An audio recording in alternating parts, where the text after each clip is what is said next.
এক যে ছিল দেশ, অনেক দূরের দেশ, সে দেশে কখনো রাত হয় না, সব সময় ঝকঝকে দিন, সব সময় আকাশ নীল। সে দেশে কেউ কখনো বুড়ো হয় না। দেশটির নাম মায়াপুরী। এই মায়াপুরীতেই থাকে পিটার প্যান আর টিঙ্কার বেল। মায়াপুরী থেকে অনেক দূরে লন্ডন শহর। সেই শহরে থাকে ওয়েন্ডি নামের একটি মেয়ে, আর জন ও মাইকেল নামের দুইটি ছেলে। রোজ রাতে তারা নতুন নতুন গল্প শোনে। ওয়েন্ডি তাদের মায়াপুরীর গল্প শোনায়, পিটার প্যানের লড়াইয়ের গল্প শোনায়, পিটার প্যান কিভাবে ডাকাতদের হারিয়ে দিয়েছিল সেসব কাহিনীও তারা শোনে। এক রাতে ওয়েন্ডি গল্প বলছিল, এমন সময় ঘরের বাইরে পোষা কুকুরটি ঘেউ ঘেউ করে উঠল। আর কি অবাক কাণ্ড! পিটার প্যান ও টিঙ্কার বেল ঘরে এসে হাজির হলো। পিটার প্যান বলল, কাল রাতে বাইরে বসে তোমাদের গল্প শুনছিলাম। তোমাদের কুকুরটি হঠাৎ আমার ছায়া নিয়ে চলে যায়।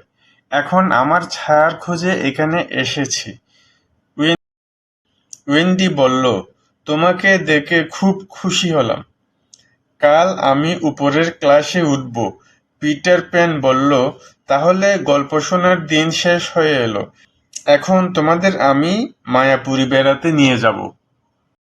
মায়াপুরী যাবে শুনে তারা তিনজন খুব খুশি। একসাথে সবাই বলল, সেখানে খুব মজা হবে, তাই না?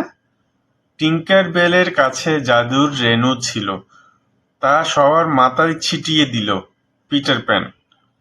এমনি তারা বাতাসে ভেসে পড়ল। পিটার প্যান বলল, এখন আমরা উড়তে শুরু করব। প্রথমে লন্ডনের আকাশে তারা একটু চক্কর দিল, তারপর মায়াপুরীর দিকে উড়ে চলল। অনেকক্ষণ উড়ে যাবার পর মায়াপুরীর আকাশে এলো। নিচের দিকে তাকিয়ে দেখলো সবুজ এক দ্বীপ। সাগরের এক টুকরো দ্বীপের ভিতর ঢুকে গেছে। তৈরি হয়েছে বিরাট এক দিঘি। দিঘির ধারে গান গাইছে একদল মৎস্যকন্যা। তাদের মুখ মেয়েদের মতো, আর শরীরের নিচের দিক মাছের মতো। দিঘির পানি আকাশের মতো নীল। দ্বীপের উপর ফুটে রয়েছে সোনালি রংধনু।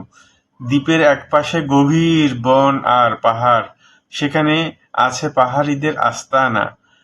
এই হচ্ছে তাদের গল্পের দেশ মায়াপুরী। এত সুন্দর জায়গা তারা কখনো দেখেনি।